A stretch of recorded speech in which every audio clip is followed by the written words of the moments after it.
But उसी समय किसी का फोन आ गया, समझे, वो बंदा वहीं पे बैठ के आराम से बात कर रहा है, काम भी कर रहा है और बात भी कर रहा है। कई बार काम होल्ड कर देता है, लेकिन फोन जो है उसका वहां पे भी ऊपर में भी चालू रहता है, समझे।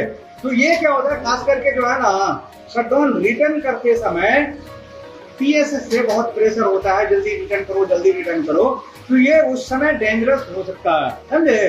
तो आपको अपना लाइफ ज्यादा इंपोर्टेंट समझना है और जितना कम समय में आपको काम करके नीचे उतरना है वो आपके लिए बेहतर है, समझे। तो ये तरीका हो गया आपका काम करने का। और आपका जो सबसे बड़ा जो एक्सीडेंट का रीजन होता है ना, वो होता है आपका ओवर कॉन्फिडेंस, समझ रहे हैं। Over confidence. एक लाइनमैन सर जो 2 साल से 1 साल से उसी फील्ड में काम कर रहा है, पूरा फील्ड यहाँ से वहां तक जानता है, उसको ये लगता है कि हमको तो करंट लग ही नहीं सकता है, समझे, हम ही मालिक हैं। लेकिन ऐसा नहीं है, समझ रहे हैं।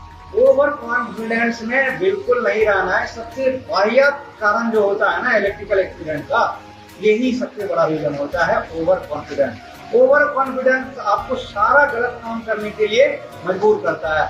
आपको ओवर कॉन्फिडेंस क्या करता है, सेफ्टी इक्विपमेंट यूज करने नहीं देता है। आपको ओवर कॉन्फिडेंस क्या करता है, किसी से क्रॉस वेरिफिकेशन में टाइम वेस्ट नहीं करने देता है, समझे। सारा स्टैंडर्ड प्रोसीजर को बाईपास करा देता है। कौन सा वाहियात तरीका,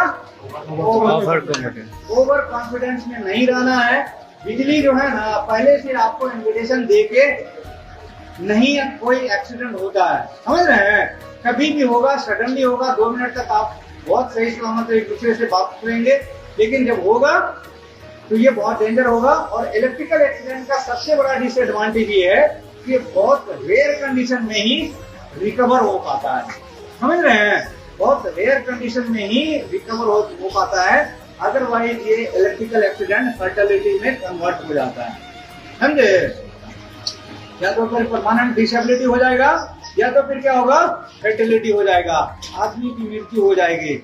आदमी को लगेगा कि थोड़ा करंट लगा हुआ है, थोड़ा करंट लगा हुआ है, हॉस्पिटल में लेके गया, उसको 2 दिन हॉस्पिटल में रखा, 4 दिन इलाज किया, लेकिन हॉस्पिटल में ले जाने के बाद भी वो एक्सीडेंट ऐसा होता है कि बाद में वो डेंजरस हो जाता है और वो क्या होता है, उसकी लास्ट में मृत्यु हो जाती है। तो अपना जान से कोई खिलवाड़ नहीं करना है, आपका जान सबसे कीमती है, समझे। आप लोग को हो सकता है कि बहुत सारे ऐसा भी मैंने देखा है कि बहुत सारे केसेस में मैंने देखा कि प्रॉपर सेफ्टी इक्विपमेंट अवेलेबल है, समझे, लेकिन बहुत जगह ऐसा भी मैंने देखा कि कोई सेफ्टी इक्विपमेंट